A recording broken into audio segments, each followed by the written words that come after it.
edition is being prepared as we speak, so watch for Manifesto Press publishing that. Comrades, it's a pleasure to be with you today. I'd say it's a particular pleasure to have a chance to share a platform with our old comrade Salma Yaqub from Birmingham, who has been at most of the Stop the War conferences that we've held over the last 22 years. And looking back on those conferences, I cannot recall one that is perhaps more important than the one we are holding today. Because we've held conferences and rallies and meetings around the wars in Afghanistan, Iraq, Libya, in all of those dreadful wars which have led to actually still greater loss of life and destruction than that we are seeing in Ukraine today, bad as the situation in Ukraine of course is. At none of those conferences could we have really said we are on the threshold of World War III. At none of them could we have really said, without sounding a bit extreme, that we could be on the edge of nuclear war. And in none of them could we have said, this war is having a direct and devastating impact on the living standards of working people here in Britain. But those are all true of the situation today. The war in the Ukraine, which was in a sense begun by NATO in 2014 with the overthrow of the government and the introduction of a Ukrainian nationalist regime, and massively exacerbated by Putin's unjustified aggression of a year ago.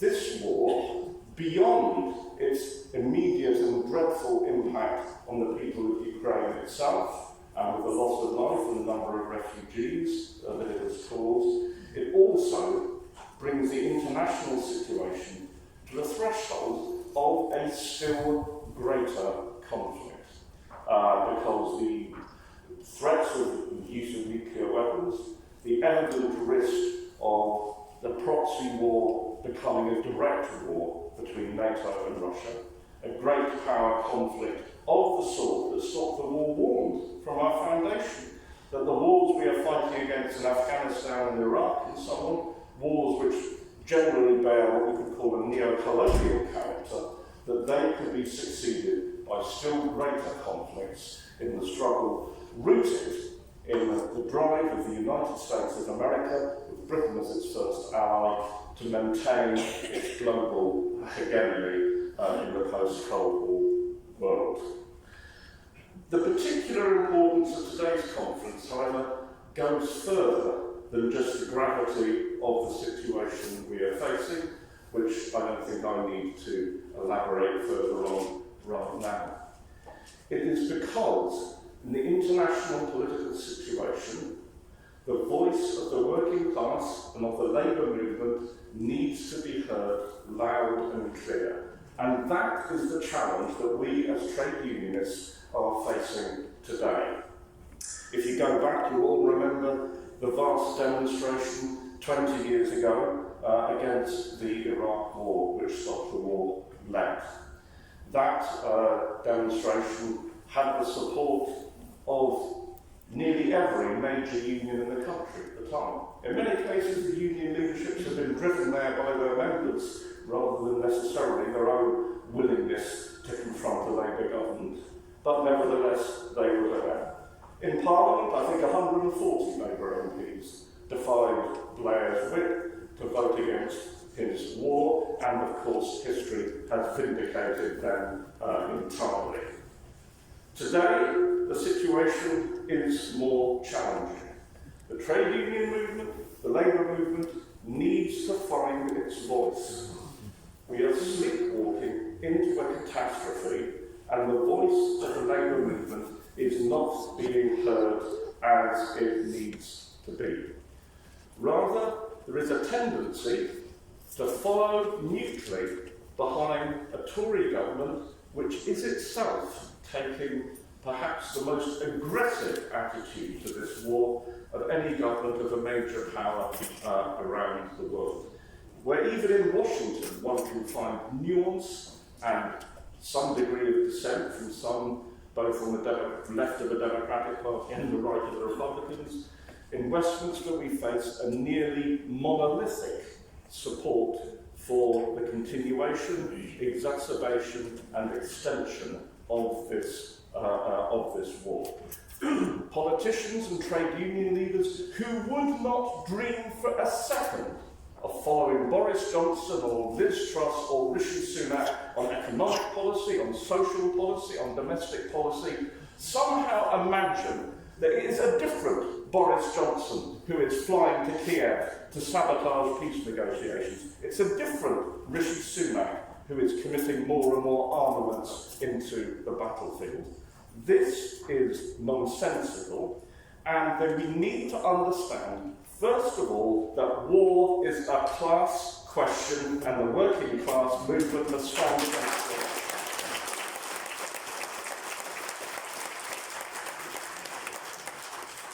A particular aspect of the challenging situation and a particular aspect of this conference is that probably for the first time in our conferences that we've held, no Labour MP will address you from the platform. That is not because no Labour MP would agree with Stop the War's position on these things. It is because the leader of the Labour Party, revealing himself every day more and more as an authoritarian imperialist, has made it clear that any Labour MP doing it would sacrifice the whip and the seat in Parliament if they associated with the anti-war movement. Something even Tony Blair did not do at the height of the Iraq War. This suppression of dissent, this saying to every Labour MP, if you criticise NATO, you are out. That is a democratic outrage which our movement should be standing against, loud and clear, not least because Labour MPs have by and large accepted this. They need a movement around them to fight against it, because this is the unity of the graveyard they are being dragged into, and the left must find a voice both to oppose, to speak out about NATO. The NATO that, as wars of aggression, launched the war in Yugoslavia in 1999, in Afghanistan in 2001, in Libya in 2011, all countries which pose no threat whatsoever to any NATO power. So that, to say that NATO cannot be criticised is to endorse lawless aggression around the world and is a betrayal of the values of the Labour movement. Now,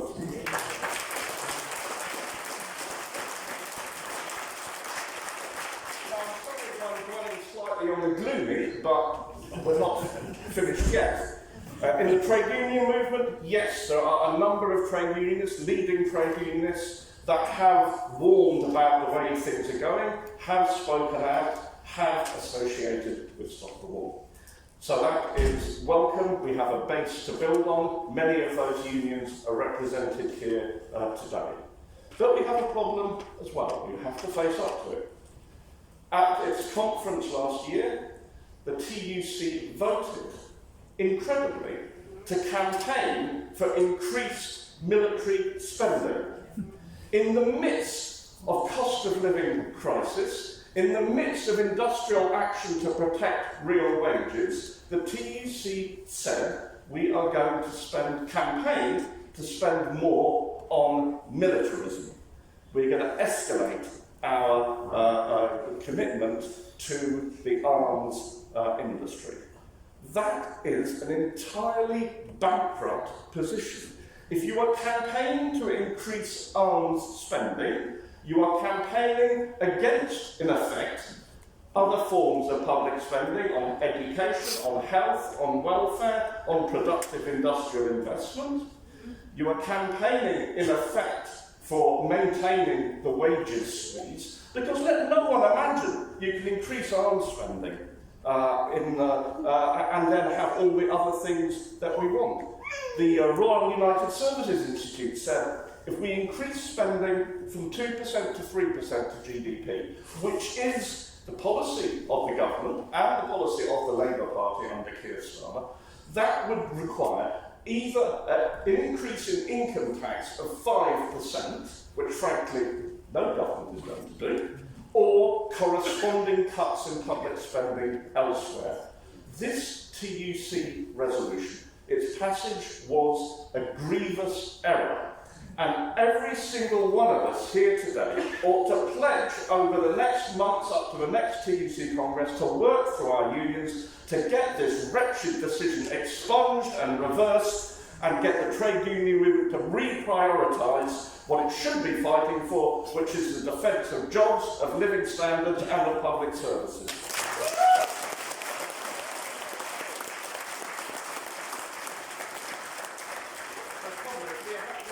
A very dangerous situation in Ukraine today, but we should not focus solely on that, because there are other fronts as well, where the psychosis of a new Cold War, where the drive of militarism is also escalating. We've seen just recently British troops, British forces, joining with the Japanese in military exercises. We've seen the AUKUS agreement that commits to an escalation of the arms race in the Pacific between Australia, Britain and the United States. We've seen the aircraft carrier, the new aircraft carrier, that's the two of them, one broke down at the Isle of Wight, but the one that got seaborne was sent over to China, to the waters offshore of China. We are seeing a danger of war breaking out there from provocations by the United States, Britain, and the escalation of an arms race. This militarism threatens us all, and so we have to be looking not just at the Ukraine, the immediate hot war, but at the new Cold War being escalated elsewhere. As far as Ukraine goes, our demand should be simple. We need peace talks. This is not a war at the moment which either side looks like plausibly winning or losing. It looks like grinding on in the manner of the First World War of endless attritional warfare along a very large front. Peace has to be the better way. Unconditional support for the Ukrainian government, a Ukrainian government which has removed trade union rights, let it be said, from 70% of the workers in Ukraine. That is not the position that our trade union movement here should be supporting. Our push is not pro-Putin, it's not pro-Zelensky, it is pro-peace, and it is pro the working class of Ukraine and Russia, and coming to an agreement that can lead to a lasting and stable security, not just there in Ukraine, but across Europe as a whole.